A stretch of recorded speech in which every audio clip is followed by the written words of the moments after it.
Welcome to the POFcast. I'm Rob Lancaster. I'm Meneganu Kape. And this is not David Vincent. Please introduce yourself. I'm called Robert Rufino. Okay, so Robert is another guest. I think we're the second guest for the POFcast. We had one of the ministers from Jonglei in conversation with yourself and David, and now we're rotating around and it's the two of us ready to hear about livelihoods and different aspects of that work under POF2. So we'll come to that in a moment, but first, as is our wont, let's start with a reflection on peace from the time since our last POFcast. Minigano, let's start with you. Oh, well, so mine is very recent. It's actually yesterday. One of our colleagues and I were having dinner in a restaurant, and around 7:30, we heard very loud gunshots, and it felt like it was too close to the restaurant. Everyone went down, but in just 5 minutes after the gunshot went off, people went back to normal, and people were singing, having their dinner as if nothing happened. So I was just thinking, as South Sudanese, we have normalized a lot of things that are not normal. If this is someone or some people who are not from this country experiencing this, will feel like a near-war situation for them. But for us, it's just life goes on. The gunshot is not there. Let's move on with life. So I think it's an interesting happening that requires a deep reflection. I even questioned myself, are you okay? Yeah. This doesn't help me. I've been trying to convince people that Juba is not actually that dangerous a place, and now there might be some people listening. I'm like, what's Rob telling us? Anyway, Roberts. Yeah, recently I had field trips to Bor, and I think what is quite interesting is that in Greater Bor, under POF2, we are trying to engage youths working together, and I was able to go to one of the field where I was able to see the peace farms that we have established. The youth from the different payams came together and working together. They are trying to have cooperation and as well as trying to build trust among themselves. So working together really is a sign of ownership and making sure that they work together. So this was really something that I really enjoyed that time when I went to the field location. So it's one of the great things, encouraging youths from all the different payams working together in Greater Bor. So that was really great. So mine maybe dovetails a little bit more with yours than the gunshots outside Notos. We're about to show this premiere of the film we've done on the peace process in Jonglei and GPA next week, which by the time we get this POFcast out will have happened.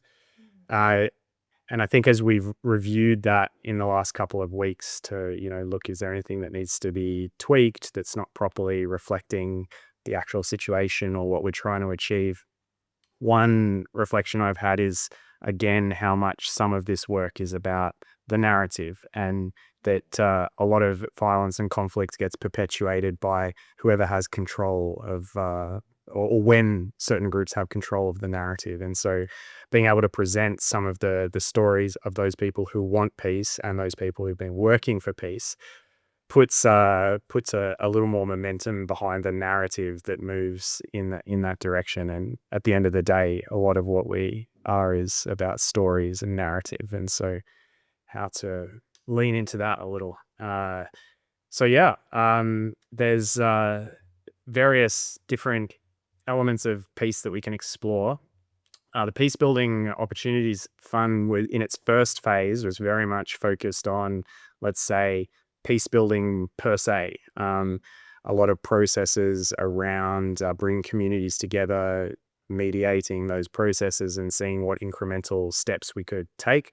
I guess focused on the relational foundations of peace.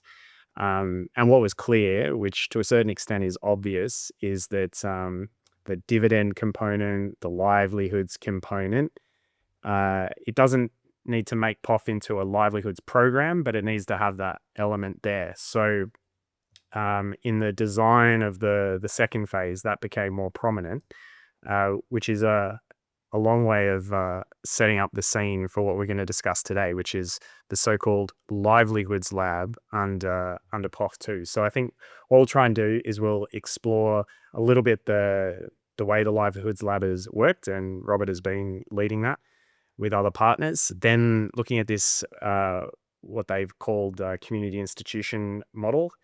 And then we'll have a bit of a discussion about the synergies between livelihoods and peace building, to use some jargon, but then also we've got, let's say, a little bit of healthy competition within our program between the peace building agenda and the livelihoods agenda, and the relative prioritization around these. Not that it's an either or, but there is a little bit of a tension sometimes, which is an interesting component. So on that note, maybe you can kick us off, Robert, by sharing a little bit about over this last year how the Livelihoods Lab has worked, who's part of it, and so on. Yeah. Thank you so much.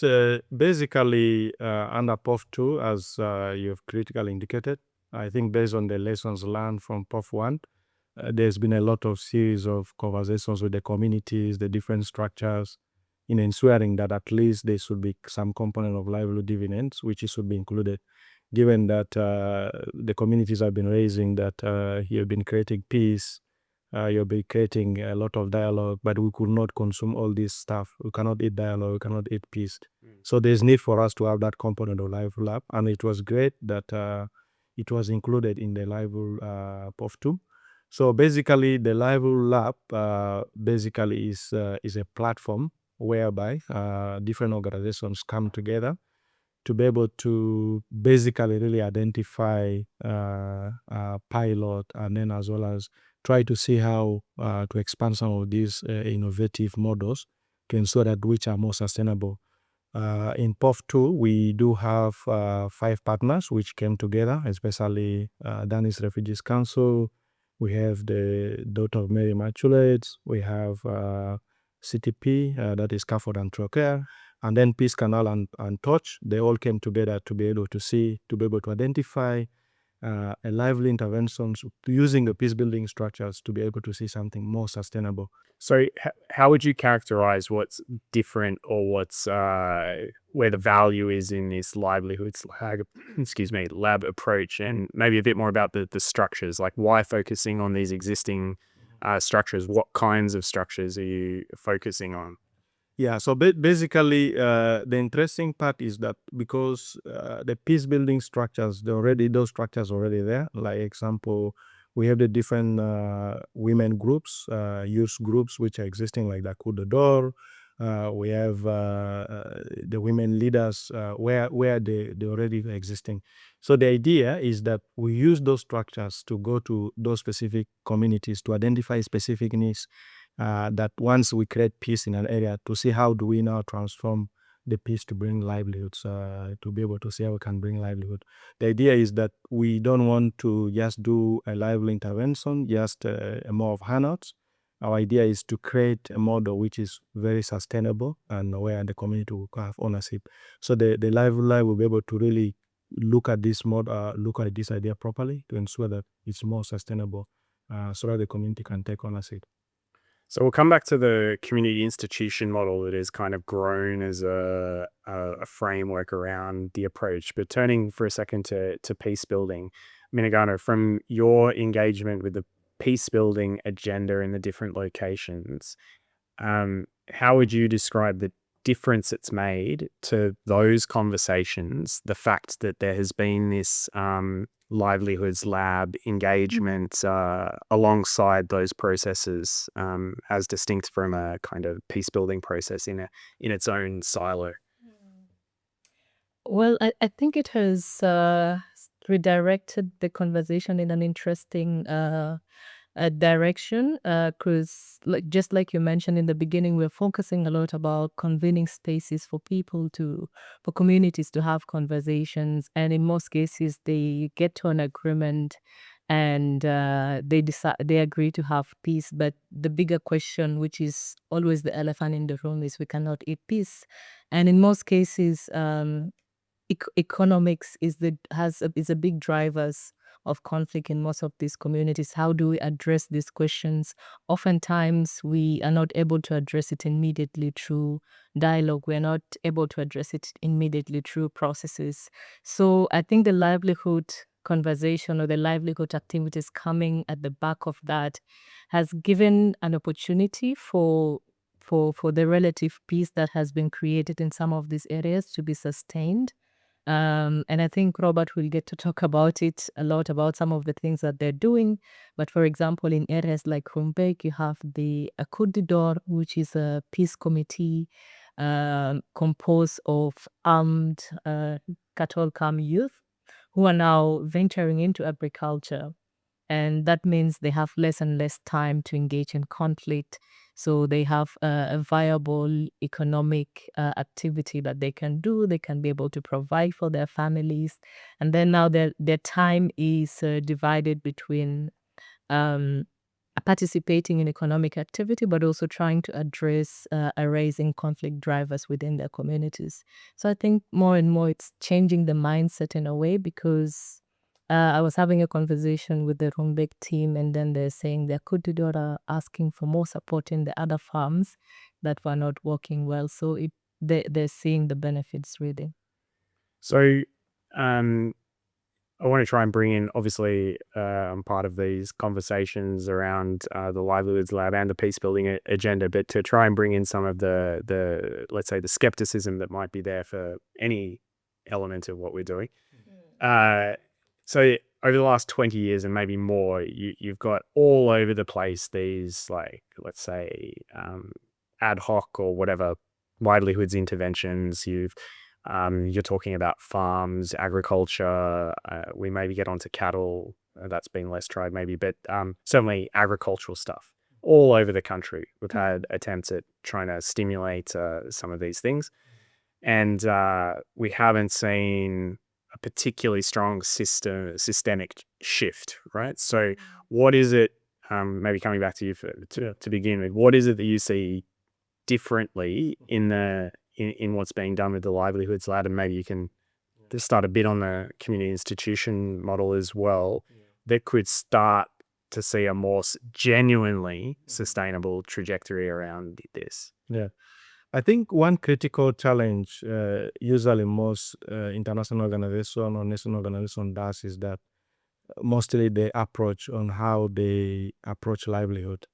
So matters a lot. So basically, first of all, you need to be able to be very critical, especially in the needs of the communities.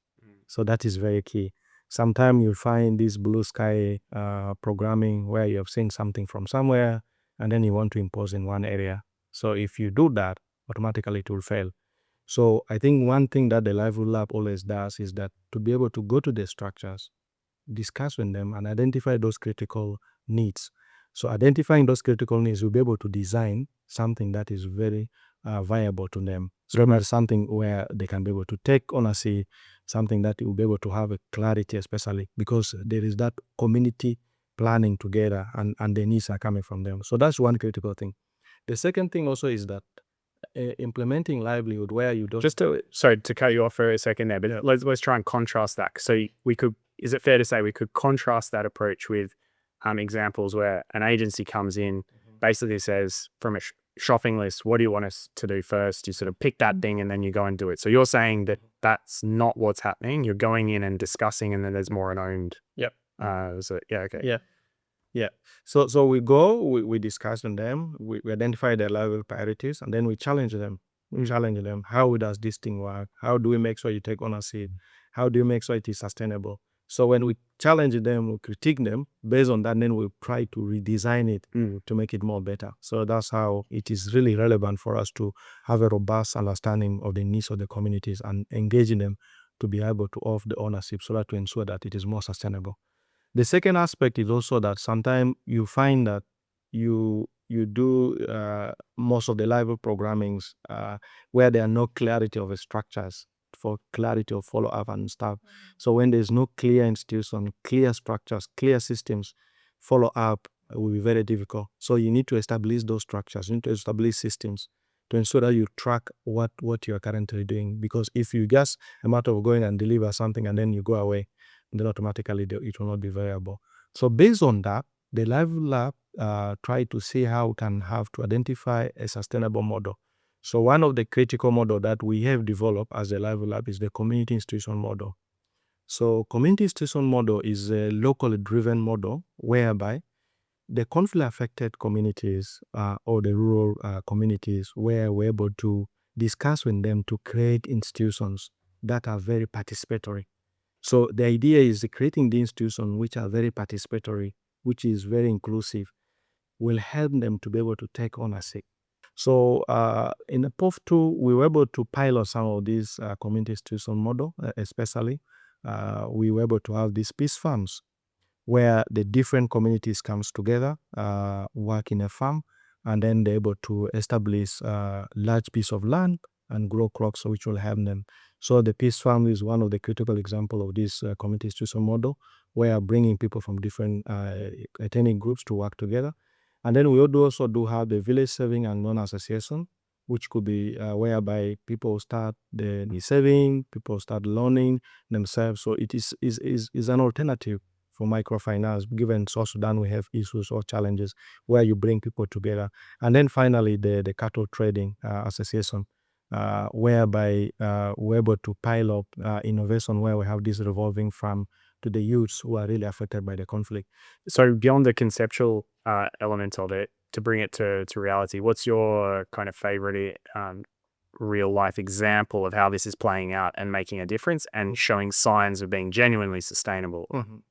Yeah, one critical example I can give you is I can start with the cattle trading, which is one of the example, whereby the youths, basically the major causes of conflicts is always poverty. You find that the youths, they always go for raiding, cattle raiding, they go for women abduction, child abduction. So the youth engage in this activity, especially in Jonglei side. So and then when we had conversations with them, as we said, can we be able to establish institutions whereby we bring some of these ideas come from them? So one of the critical things they mentioned to us is that they go for cattle raiding because they need to look for cattle, either for marriage, cattle for them to improve their livelihood. So what we did was we said, okay, if you need cattle trading, then the Livelihoods Lab has to now establish, we call it cattle association.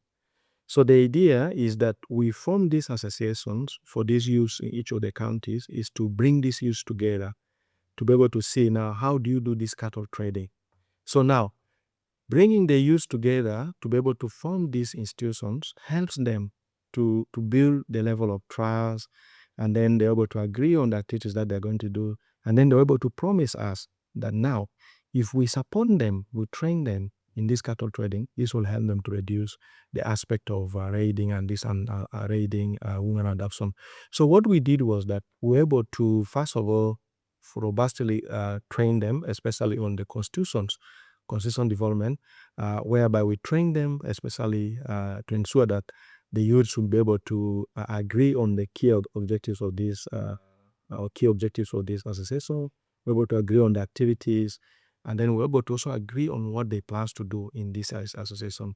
And then we're able to tell them now, given now the association is ready, we're going to give you a seed capital, which is a revolving fund for the association. So this seed capital will help you to be able to act as an alternative livelihood for instead of going for cattle raiding. So what we did was we were able to target the youths from these areas, especially from Oro, Walgar,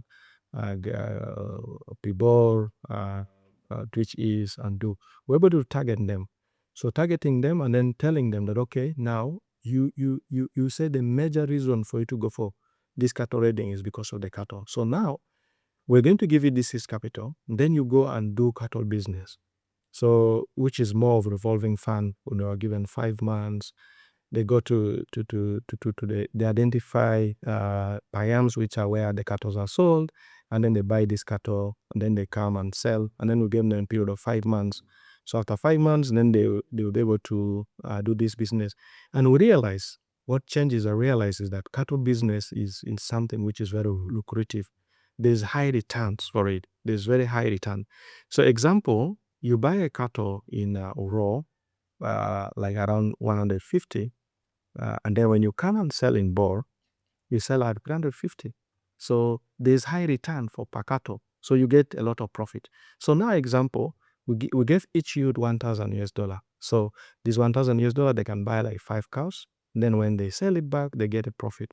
So after 5 months, they'll be able to make a lot of profits, and then the money will evolve to the other youths. So this is a game changer for them, to ensuring that they're able to see how it is really helping them. They're able to see how they're able to get the high returns quickly. And this has also helped to avoid the aspect of them thinking of saying, okay, let us go for cattle raiding. So this is one of the critical things that really help the youths, especially in terms of the cattle association. And the other thing that we embedded in this association is that saying, how do you now take ownership of this association? Not necessarily getting external support from the donors. There is need for you to also think of how do we ensure you have your own level of investment, especially within them. There's need for you to start buying shares for these associations. You'll be able to start saving money. You'll be able to save money and use the money to take loans, and this money will keep on growing. And then after some years, you'll be able to share this money. So this is one of the innovation that we brought in, and membership fee. So this helps them to be able to see how they can be able to generate money internally. So in a way that even if external agency goes away, automatically they will have generated money internally using the different membership fee, buying the shares, and the activities that they engage in. So it is a game changer in a way that this helps the youth to open their mind that now we can be able to see money if we do this cattle trading, where we can be able to get many cattle as possible instead of going for cattle raiding. So it has really helped them a lot, and that could be one of the critical examples. Great. So from the livelihood, from the perspective of working on it, there's a lot in there, including some social cohesion stuff, but also that kind of economic viability. From the peace building perspective, what would be the example, looking at what they've been doing, that resonates with you from the work so far? I think there's been a number of them, but the one that I want to share is based off the livelihood cattle trade example. So they have gone to these communities and engaged youth in cattle trade. I think what we can see is youth are more and more refraining from engaging in mobilization to go and raid other communities. The examples were youth from other communities, when their whole communities mobilized to go and raid, and they're part of the cattle trade association, they just refuse. They say we cannot go and raid because also based on what Robert has said, these institutions have regulations for the members. So they know they cannot do that because, one, they have businesses, cattle businesses, that is generating them income, and they have to look after them. They don't have the time, basically, to spend days and days walking to other communities to go and raid, which I found quite useful. But I also think the approach is also challenging the broader humanitarian or dependency that we tend to see within our communities. Because I remember he was sharing at some point, usually when NGOs go to the communities, people expect to be given money for free. And they would even challenge you and say, this is NGO money. Why do you want us to pay back? But they're able to convince the youth that we're giving you this money as a loan, use it, do your business, but at the end of 5 months, you have to pay it back so that the next person can be able to benefit from it, which I find quite interesting in terms of sustainability. And Yeah, it's more like paying it forward, right, to the next community, and that if you don't, then there's going to be like that sense of accountability across horizontally, let's say, which makes a difference. And correct me if I'm wrong, Robert, but when you talk about the disincentive, there was even an example of the concrete accountability where someone who did go and join a cattle raid was then removed. Is that right? Yeah. So I think one example is that one of the youth, he was supposed to be potential to get this support. And then he was waiting. He was in the second list for the second cycle. So in January, when the aspect of mobilization started, and then he went for this mobilization. And then when we went for verification, we found that he was not there. And then we asked that he went for mobilization. Then when he came back, he said, sorry, based on our constitution, we're not going to allow you. So we had to remove him. Yeah. And then we had to explain to him that it's not allowed for you to be.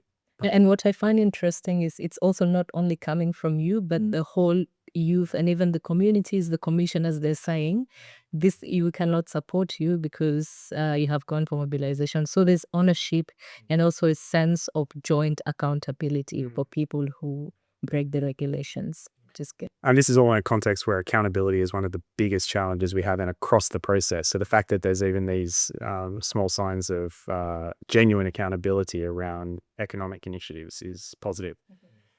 So then shifting, because we've talked a lot about how the livelihoods and the peace building work intersects. There's also a little bit this tension, which you advocate for in our internal discussions, and now you have to justify yourself publicly, that we should be really turning down the investment in dialogue events and dialogue processes, which is what we focus on more than events per se, and really upping the ante on livelihoods investments, which at some level is an attractive proposition, right? If you're saying that this all can be constantly income generating. But from your perspective, what is it that grates when you see these huge budgets for peace dialogues, and you think about all this little breadcrumbs that you get for livelihoods initiatives to pilot? Yeah. I think basically when I started, I clearly mentioned the work that Peacebuilding Opportunity Fund does is really brilliant in terms of peace building work. Flattery will get you nowhere, but anyway, carry on. It's so brilliant in a way that we create dialogue between the different communities. The critical thing is that the communities raise that automatically you've created as peace. We are working together. We are building trust among ourselves. So you're leaving us, and I mean, we cannot eat peace. We cannot eat dialogue. So now the thing is that after creating peace, there's be that level of engagement, especially improving their livelihood. So my aspect of discussion, especially sometimes, is that where you find that some of this dialogue that we do, like let us say intercommunal governance structures, where we have the different bringing different communities together, is quite huge resources, whereby you find that these huge resources, once we have it, and then if we don't have an investment, especially creating an opportunities and more of peace dividend to these structures or to these communities, automatically these communities will go back to conflict. So the idea is that after creating that level of peace, after creating that level of cohesion in the communities, then there is need for us to go back and to have that level of investment. So the idea is to at least to have that level of balance to ensure, even if however much you have aspect of budget for peace building, we also need to think of seeing how do we now start having level of investment for these different structures. So that's why I was all the time proposing that level of increasing investment. Relativizing, yeah. Shift the balance. So that seems somewhat reasonable. So Minigano, why are we spending money still on peace building? Yeah, I mean, I agree with him. We're spending a lot of money on peace building, but also I think our context makes it very difficult to conduct peace building activities with less resources, given the geographical constraint and so many other things. But I also believe that this peace building dialogues that we are having, it provides a relative peaceful space for now livelihood interventions to come in. And I think some of the examples that we have shared, like the cattle trade example, these are ideas that came out of peace building initiatives, because what we try to also embed in the dialogue, in the conversation with the communities, is the aspect of what next. You have had the conversation, you have agreed that this is the resolutions that you will implement. You want to go back and stay in peace with each other. What next? What can you be able to do so that you will not go back to war? And then examples of cattle trade comes in, and then we try to pick it up from the dialogue spaces. So yeah, so just like you said, I think we need to walk hand in hand. We're making peace here. With a bit more resources going to this end, maybe. Yeah. So it's interesting. I'm not a neutral arbiter in this discussion. We were discussing yesterday about sustainability as well, and maybe this idea that we need to shift a little bit away from characterizing the peacebuilding work as dialogues and more to governance. And that leads to your point that it's ensuring that it's a space which provides a foundation for community-owned articulation of community-owned initiatives that are economically viable, and that we have enough of a concentration on that in terms of what we see as value for money when we're engaging in peace building initiatives. So if we continue, as I agree with you, if we continue to do peace building initiatives where it's just about these kind of general amorphous statements that come out at the end that don't feed into that economic livelihoods agenda, then it's kind of hard to make the case because it's fundamentally unsustainable, however much at a moment in time it might be useful. And then the other element of it is that it creates a platform where the experiences can be shared directly too. Maybe an expensive platform, but yeah. And I wanted to say the most recent examples of this is Bichibich, right? We've been talking about Bichibich, and it took some level of conversation to set up centers there for the communities to come. And when we created a space for dialogue, we were quickly able to realize that one of the main issues is livelihood, and they say they want to commit themselves to agriculture. And at the back of that, we're quickly able to help them get tools where they can dig their own affairs. So just really making sure that the different spaces we are creating is a catalyst for more developmental or livelihood opportunities for the communities.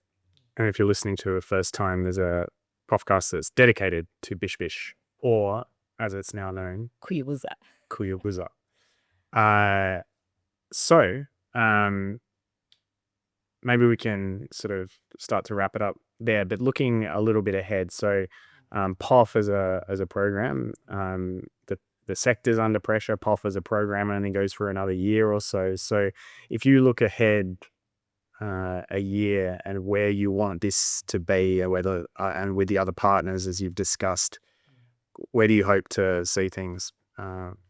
Yeah, the Livelihoods Lab already developed this community institution model. So the idea is that we are piloting all these institutions in different locations. So I think the main thing for us to see this year or the coming year is to pilot some of this model. And then we try to document some key lessons learned, some of the challenges, how to improve some of these models. So the idea is that based on those pilots that we establish, then we're able to really concretely use those lessons learned to see how we can expand some of these models. And then also talking to different platforms to see how we can be able to explain some of these models to the different platforms, whereby if there's opportunity to really use those models to expand to different areas, that would be great. So that's our plan, to ensure that we're using the existing models to see how we can expand to different areas. Thank you. Minagano, any final thoughts from the peace building perspective or questions that we haven't addressed to Robert? If I have a question, it will take another 30 minutes of conversation. But in terms of final thoughts, like I said, really there's an opportunity for livelihood and peace building to work together, to plan together, especially given that there's very limited resources that we're working on, and especially the peace building structures that are already existing. So it's good that you're building on them. So how do we ensure that once peace building is not there, they're able to create spaces for conflict resolution, but they're also able to lead livelihood intervention within the community so that it's more sustainable in a way? Great. And maybe the last thing I'd add is that there's often this slight preoccupation in the international community with making things scalable. Like it's maybe it derives from this kind of industrial model that we come from in the West, particularly. But I think the emphasis, if I've understood, apart from those key points that you mentioned before, inclusivity, ownership, viability economically and stuff, is that the approach is replicable across different communities. So any community which is willing to come together, that's willing to own stuff, that's willing to be accountable, can replicate the kind of model that is based on community and institution. So it's not about aspiring to have these like pyramid schemes across of whatever description and validity across South Sudan. It's a startup approach, like someone have called her office. Yeah. So we came into our office today and said, "Oh, you look like a startup." Okay, fine. We'll take that as efficiency. So thanks, Robert. I think it'll be good to come back in another POFcast. Our producer Minagano will make sure that we revisit this, and so we can also reassess whether the balance has been redressed in terms of investment and also how the progress is going. In the meantime, the community institutions model is, you can see an overview on the POF website, pofss.org/livelihoods-lab. And otherwise, we'll leave it there. But thanks a lot, Robert. And also on behalf of David for giving him a break from the podcast. And we'll hear everyone next time. Yes, thank you, Rob. And thank you, Robert, for joining. Yeah, thank you.